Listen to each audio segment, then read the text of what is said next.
श्री कृष्ण कन्हैया लाल की जय। श्री निजानंद स्वामी की, श्री प्राणनाथ प्यारे की विलमलुंदनी तुम पे जीना पहले पाई खबर, और न कोई वाहिदत बिना तो इत आवेंगे क्यों काया। तो इतावेंगे क्यों कर। श्री कृष्ण कन्हैया लाल की। पूर्ण ब्रह्म परमात्मा की ओर से ब्रह्मात्माओं की जिज्ञासाओं का जवाब दिया हो, इस प्रकार का रूपक बना करके यहाँ पर समझाया गया है। सारे शास्त्रों के खुलासे किए हैं, विशेष करके कदे परंपरा के। म्याराज हुआ मोहम्मद पर सो कौल अरश बक्का के। जब रसूल मोहम्मद को म्याराज हुए उस समय वो वचन उसके अखंड के ही तो वचन थे, तो उनको जो भी दर्शन हुए तो उस समय उन्होंने जो सुना सो शायदी दो एक सुकन बीच मुँह का कहूँ पसरे। वो साक्षी के रूप में दो चार बातें, थोड़ी थोड़ी बातें ही वो विद्वानों के बीच में, मुहक्कक का अर्थ होता है जानकार, ऐसे जानकार लोगों के बीच में वो बातें फैली। बाकी जो मूल बातें थी वो तो रह गई, वो तो बताई नहीं उन्होंने। तो दो चार बातें उससे संबंधित थोड़ी थोड़ी लोगों तक पहुँची। बक्का सुकन सब म्याराज के जाहिर किए सब में।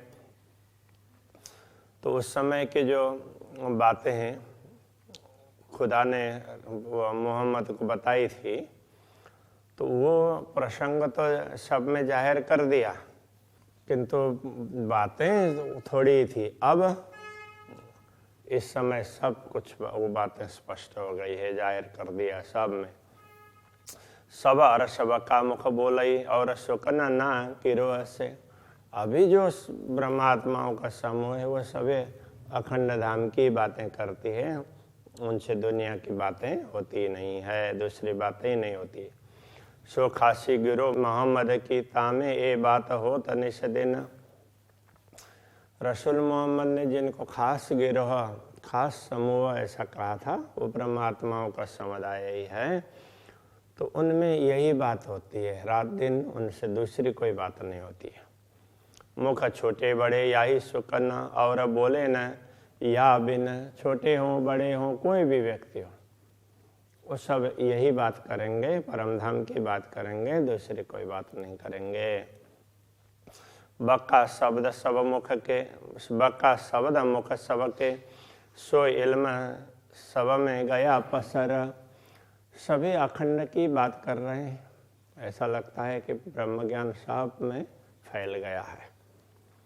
शब्द फना को न देवे पैठने, इसलिए वो झूठे शब्द, नश्वर जगत की बातें अपने अंदर घुसने ही नहीं देते हैं अपने दिमाग में। ऐसा किया बखत रूहों आखर। तो ब्रह्म आत्माओं ने आत्म जागृति के समय में, आखिर के समय में इस प्रकार का व्यवहार किया। शब्द फना गए रात में किया बका शब्दों फजर। जितने नश्वर जगत के शब्द थे वो तो सारे वो ये तो रात के अज्ञान के हैं, ऐसे करके वो एक तरफ रह गए। और किया बका शब्दों फजर। अखंड धाम के वचनों ने फिर ब्रह्म ज्ञान का प्रभात कर दिया। कुफर अंधेरी उड़ गई। कुफर भ्रम, कुफर अंधेरी अंधकार, ये सब मिट गया। बोल पाइए न बक्का बगैर। तो अखंड के बिना कोई भी वचन नहीं मिलते हैं, सभी अखंड की बात करेंगे, नश्वर झूठ की बात कोई नहीं करेंगे। तो अज्ञान की बातें सब चली गई। एक कया था अबल रसूल इताए, ये बात रसूल ने पहले ही आकर के कह दिया था ऐसा होगा बोल करके। सो रूह अल्लाह इमाम फजर करी बनाए। तो अभी जो रूहा अल्लाह और इमाम आकर के उन्होंने फज्र कर दिया, ब्रह्म ज्ञान का प्रभात कर दिया। ऐसा करेंगे, इस प्रकार की बात पहले रसूल ने बताई भी थी। अब अलकया इल्म ल्यावसी, आया 3 से ज़्यादा बेशक। पहले कहा था क़यामत के समय पर ज्ञान आएगा, तो मेरा ज्ञान है वहाँ तक के लिए है, उससे आगे तो उस समय जो ज्ञान आएगा वही चलेगा, ये बोला था। आया 3 से ज़्यादा बेशक, तो उस समय उन्होंने जो बोला था उससे बहुत ज़्यादा ज्ञान आ गया। सोनी के लिया मोमिनो, तो ब्रह्म आत्माओं ने उसको बहुत भली भांति ले लिया, स्वीकार किया। पाई अरस मार्फत हक, तो उनको पूर्ण ब्रह्म परमात्मा की पहचान हो गई। ए इल्म लिए ऐसा होता है, आप बेशक होता है यात। ये ब्रह्म ज्ञान प्राप्त करते हैं तो ऐसी स्थिति हो जाएगी कि स्वयं को अखंड समझने लग जाएंगे। हम तो अविनाशी हैं ऐसा समझने लगेंगे, क्योंकि ज्ञान होने का तात्पर्य यही है कि हमें स्वयं का बोध हो, मैं तो आत्मा हूँ, मैं अविनाशी हूँ, यही होगा। और कायम हुए देखे सबको, पावे दीदार बातो न हक जात। अब सबको, पूरी दुनिया को भी अखंड होते हुए देखेंगे। पावे दीदार बातो न हक जात। हक जात के बातुन कहने का तात्पर्य ब्रह्मात्माओं की गूढ़ बातें, अक्षरातीत आमदनी और ब्रह्मात्माओं के बीच के संबंध की गूढ़ बातें हैं, वो भी प्रकट हुई है, और उनका भी वो बातें भी प्रकट हो गई है, इसलिए उनके भी दर्शन हुए हैं। तो ब्रह्मात्माएं भी प्रकट हुई। अभी तक ब्रह्मात्माओं को किसी ने नहीं देखा था। अक्षरातीत को तो अक्षर ब्रह्म देखते थे, किंतु ब्रह्मात्माओं को किसी ने नहीं देखा था, वो भी जाहिर हो गई है। तो ये ना वो कतेब परंपरा में, कतेब ग्रंथों में इस रीत से कहा है, तो उसी बात को समझा रहे हैं प्राणनाथ जी ज़्यादातर, और उसमें कहीं ना कहीं शास्त्रों की बातें जोड़ करके बता रहे हैं। बाकी वो उन्होंने जिस प्रकार से समझा है उसी प्रकार से उनका स्पष्टीकरण दिया जा रहा है। देखिए अपने विस्थाप नजरों, जो शिव का परवान। तो ये कहा था कि उस समय जब ब्रह्म ज्ञान प्रसरित होगा तो सब लोग अपने अपने अखंड धाम को देखेंगे। तो सबको वैश्य का तात्पर्य अविनाशी स्थान, तो वो अपने नज़र में देखा। जो शिव का परवान, वो अखंड, जो सचमुच अखंड होने वाला है। सब कर्म काटे हक इल्म सो, सबके कर्म ब्रह्म ज्ञान से कटने वाले हैं। ये देखिए बेशक में रसवान, तो ये सब पूर्ण ब्रह्म परमात्मा की बड़ी कृपा है, लोग इसको समझेंगे।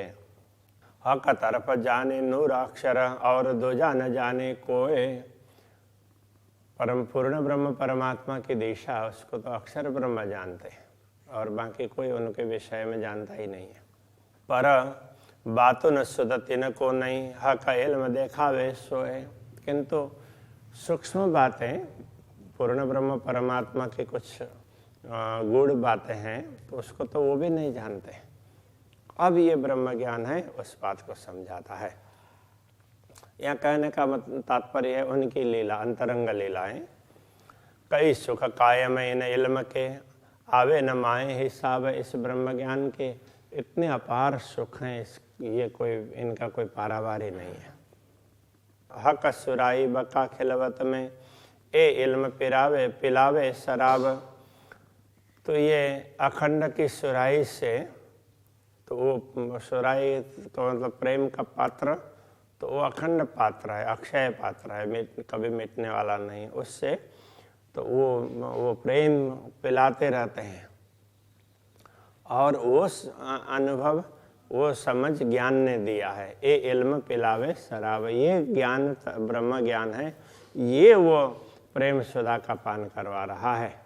इस प्रकार से कह रहे हैं। सो मैं भेजा तुम्हें मोमिनो, देखो पहुंचा इश्क 14 तबक। देखो मैंने तुम लोगों को ये ज्ञान भेजा है, तो ये इल्म है, तो ये मैंने भेजा है, और मैंने अपना प्रेम भी तुम लोगों को समझाया है, तो पूरे 14 लोक में तुम्हारे कारण ये प्रेम फैला है। ऐसा इश्क मेरा तुम सो इनमें जरा पाइए न जरा शक। तो मेरा प्रेम तुम लोगों के साथ में ऐसा है, इसमें कोई संदेह नहीं है। ये बातें उस प्रकार से खुदा ने समझाई है, इस प्रकार रसूल ने थोड़ी थोड़ी बातें बताई थी, उसका स्पष्टीकरण यहाँ पर किया है। यूँ किया वास्ते ईमान के आवे आखर रूहन। ये सब ईमान के लिए किया है, विश्वास के लिए, ताकि आखिर में ब्रह्म आत्माएँ आएँ और वो बताएं, वो समझें और वो सबकी साक्षी दे दें। सो आए हुआ सबों रोशन जाए रबका रस दिन। तो ब्रह्म आत्मा आई तो ब्रह्म ज्ञान दुनिया में फैला, परम धाम का प्रेम भी फैला, सब कुछ दुनिया में प्रकाशित हुआ। तो जाहिर बका रस दिन, अखंड दिन वो जाहिर हुआ। कहने का तात्पर्य अखंड को समझने लगे। अबल से बीच अबल तरफ पाई न बक्का की। सृष्टि के आदिकाल से लेकर के अभी तक कभी अखंड की बात नहीं हुई थी। किसी को भी परमात्मा परमधाम कहाँ है, परमात्मा किधर है, वो पता नहीं था। मोहम्मद एताई बोलिया जासो ईसा पावे साहेदी। रसूल मोहम्मद ने भी उतना ही कहा जिससे सतगुरु श्री देवचंद्र जी महाराज को साक्षी मिले। बाकी तो सतगुरु देवचंद्र जी महाराज ने ही परमधाम की बात बताई है, तो उन्होंने तो थोड़ी सी साक्षी, हाँ कतई ग्रंथों में भी कुछ साक्षी है, बस वो उनको मिला। वैदिक ग्रंथों में साक्षी है ही, तो वो तो है ही, इसलिए उसको बार बार कहने की आवश्यकता नहीं है। कतई ग्रंथों में तो वहाँ कोई अध्यात्म की या दर्शन की बात ही नहीं है, तो थोड़ी बहुत कहीं बात मिलती है। तो एक बच्चा भी कोई अच्छी बात कर दे कभी, तो उसको बार बार उल्लेख कर देंगे, देखो ये बच्चा भी इतना समझ रहा है, तो तुम लोग बड़े होकर के क्यों नहीं समझते हो। इस तरह से बार बार उदाहरण दिया जाता है, इसलिए ये कतई ग्रंथों की साक्षी बार बार दी जा रही है। तो ये समझना चाहिए। वैदिक परंपरा में तो ये सब उसमें है ही, तो कतई परंपरा में भी इतनी बात मिलती है तो बहुत बड़ी बात हो गई, ये कहना चाह रहे हैं। सो लई रो अल्लाह शाहिदी दूजी शाहिदी आप दई। तो रो अल्लाह ने, सदगुरु ने ये कतई ग्रंथों की साक्षी दी और दूसरी साक्षी स्वयं दे दी। देखो मैंने स्वयं देखा है। त्यों करी इमाम जाहिर ज्यों सब में रोशन भाई। अब इमाम ने तो उस प्रकार से प्रकाशित कर दिया ताकि सब लोग समझ सके, उस तरह से समझा दिया। लई इसे मोहम्मद की शाहिदी बका जाहिर किया इमाम।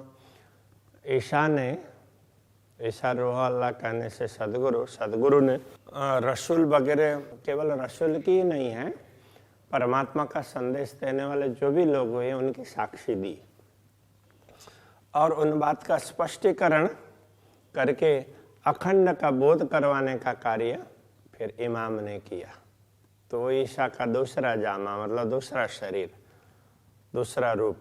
गहादी रूहन की करी खिलवत जाहिर तमाम।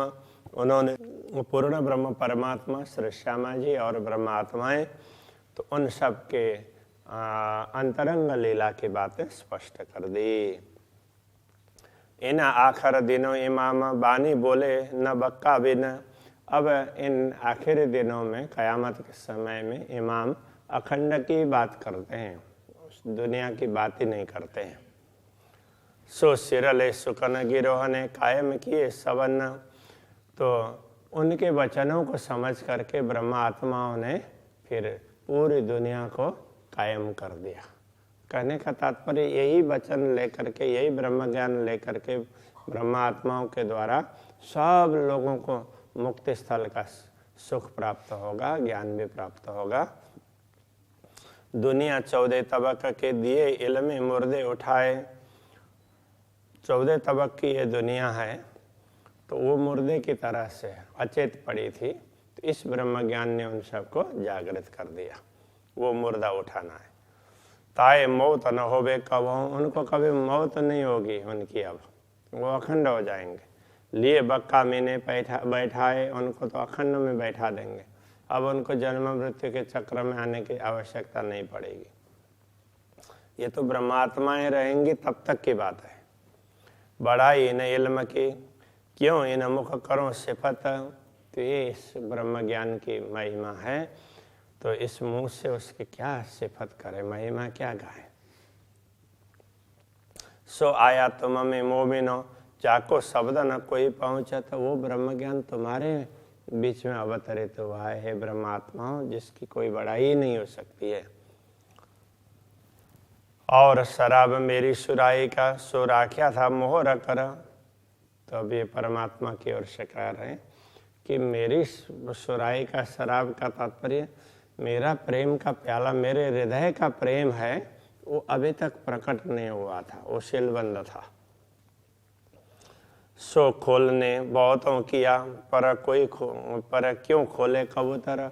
उसको खोलने के लिए बहुत लोगों ने प्रयत्न तो किया, किंतु जादुई कबूतर की भांति नश्वर जगत के लोग ऐसे कैसे खोल सकते थे। ये शैली कथेव ग्रंथों की शैली है। सो मैं राख्या तुम्हारे वास्ते, सो तुम्हें लियो दिल धर। वो तुम्हारे लिए हमने रखा है, अब बस तुम ही इसको ग्रहण कर लो। लिखे फूल प्याले तुम ताले, अछूत पियो भर भर। तो तुम्हारे ये पूरे भरा हुआ पात्र है, तुम्हारे भाग्य में है और किसी का छोया हुआ नहीं है, और इसको तुम प्याले भर भर करके पी लो अब इस प्रेम को। शराब मेरी सुराई का, सोरुओं मस्ती देवे पूरन। तो मेरे हृदय का प्रेम है, वो ब्रह्मात्माओं को पूरी मस्ती देने वाला है। दे इल्म लुदन निर्लज्जत। तो ब्रह्म ज्ञान तारतम ज्ञान से इसका स्वाद प्राप्त होगा। हक बकार सतन। तो ये जो जिनका मूल शरीर परमधाम में है, उन ब्रह्मात्माओं को वो अखंड सुख प्राप्त होने वाला है इसी से। बाकी तो ब्रजरास में भी उनको प्रेम तो मिला ही था, तो उनका स्वाद नहीं ले पाए, जो जागनी में ब्रह्मज्ञान के माध्यम से स्वाद लेंगे, ये कहने का तात्पर्य है। जो बैठे हैं होए पहाड़ ज्यों, सो उड़ाए असराफिले सूर। जो लोग पहाड़ की भांति बैठे हैं, अहंकार लेकर के बैठे हैं, जिनका अहंकार इतना बड़ा है, सो उड़ाए असराफिले सूर। उसके लिए इसराफिल फरिश्ता सुर फूकेगा और सब पहाड़ों को उड़ा देगा कहा है, तो उनका अहंकार इस तरह से चूर होगा। सूरे खोले मगज मसाफ के, हुए जाहिर तजला नूर। तो इसराफिल के सूर ने तो बिगुल का स्वर उससे तो वो सब धर्म ग्रंथों के रहस्य खुल जाएंगे, और नूर तजल्ला अक्षरातीत पूर्ण ब्रह्म परमात्मा प्रकट हुए दिखाई देंगे। तब उड़े काफर होते जो पहाड़ से, हुए मोमिन हो बान चूर। तब जो पहाड़ की भांति ऐसे अहंकार लेकर के बैठे हुए वो परमात्मा की बात न समझने वाले लोग थे, वो सब उड़ गए। हुए मोमिनो बान चूर। वो ब्रह्मात्माओं की वाणी से, वचनों से चूर चूर हो गए। प्रेम की बात होती है तो उस समय फिर ज्ञान का अहंकार इस तरह से मिट जाता है, ये कहने का तात्पर्य है। लगे और बान अर्श इल्म में। और दूसरी वाणी परमधाम का ज्ञान, अब उनको भी परमधाम का ज्ञान मिलने से वो बात करने लगे। तीन हुए कायम नूर हजूर। तो उनसे ही अब इसी ब्रह्म ज्ञान के द्वारा वो भी अक्षर ब्रह्म के चरणों में अखंड होंगे। कहने का तात्पर्य अक्षर के नजरों में वो भी अखंड हो जाएंगे। श्री कृष्ण कन्हैया लाल की।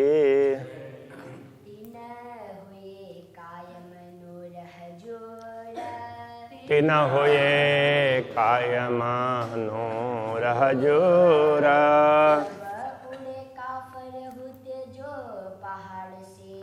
तब उड़े का पर तेजो पहाड़ से हुए मोमिनो बान चोरा हुए मोमिनो बान चोर लगे और बान अरसैल में लगे और बान अरसैल में दिन हुए कायम नूर हजूरा दिन हुए कायम नूर हजूर हुए कायम नूर हजूरा दिन हुए कायम नूर हजूर